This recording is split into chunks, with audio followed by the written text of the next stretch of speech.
guys, what's up? Today we're going to be making dinner rolls. If you've made our French bread recipe, this is almost the same, except there's milk instead of water, and we added sugar and oil to make the recipe, to make the rolls more tender. This is my mom's recipe that she worked on for 10 years, making it just right. First, let's get started. But first, make sure you wash your hands. Okay, so first we are going to add 1 cup of warm milk. We want it to be just like a bath, not too hot but not too cold. So we warmed 1 cup of milk up in our microwave for 40 seconds. Let's pour this in. Try not to pour it up too high or else it'll splatter and it might fall out of the bowl. And Boyd, can you put in the 1 tablespoon of yeast? Scoot the bowl closer to him. Good job. Now we're gonna not yet. We're gonna add 1/4 cup of sugar. Can Boyd hold the recipe? Oh yeah, hold the recipe, Boyd. And we're going to measure 1/4 cup of oil into our measuring cup.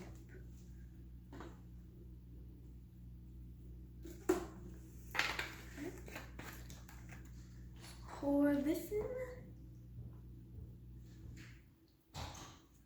Okay. Now, Boyd, can you pour in the salt? Good job. And now the bread flour. We're going to put in 2.5 cups of bread flour.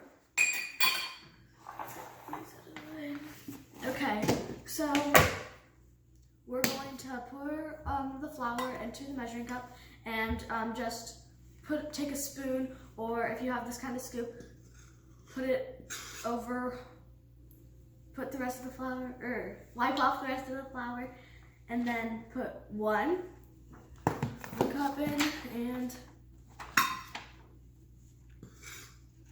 2, and I'm going to estimate about 1/2.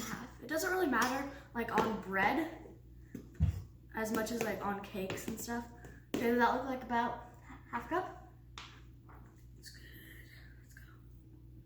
Okay, now we're going to mix this up in our KitchenAid. If you don't have one, it's fine. You can just mix it up by hand. Okay, so you're going to use a bread hook. This is the bread hook. If you have a kitchen mixer, let's put it on.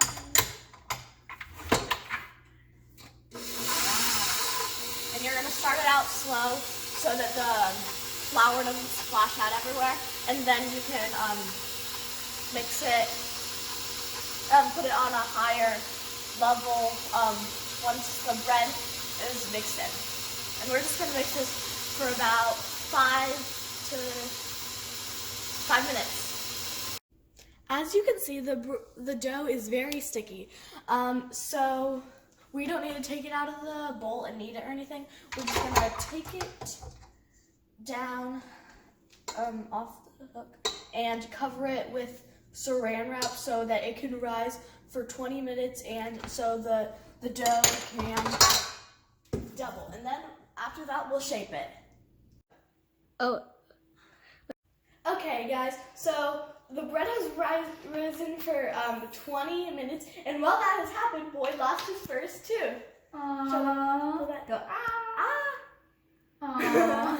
Okay, now we're ready to shape the bread. First, we're gonna pour a little bit of oil into our pan and make sure it gets all across the bottom. Now we're ready to take out our bread.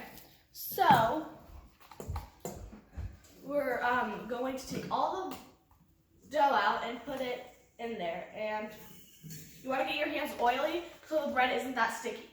And we want it to get into 16 pieces. So we're going to rip it in half. Now we're going to rip it into fourths, and now that fourth is going to rip into half,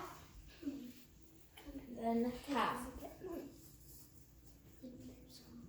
Okay, so now we have the bread in 16 pieces. Hold on. No, you keep your pieces. You're going to shake them. Okay. So it can be hard to shake them bread if you don't know how to do it. So you're going to put your fingers in the inside, and then just keep like, you want it to get into like a nice little ball, so like, and you want it to like, I don't know. You're going to try to smooth the surface of it, and then you're just going to use your thumbs to pull it apart and your other fingers to push the dough into the middle. And then once it gets nice and smooth on the top, you're going to put it in 4 rows of 4. Keep smoothing yours, okay, Boyd? And then until you get all 16. Then once you have all of the rolls in there and they're nice and smooth, they should be just barely touching. Some of them might not even be quite touching. You're going to let it rise again for 20 minutes. While it's rising for the second rise, you want to make sure you preheat your oven to 350. And then you're just going to throw them into the oven and bake for 25 minutes. And that's basically it. Okay, so the rolls have been in for 25 minutes, and now we're ready to take them out.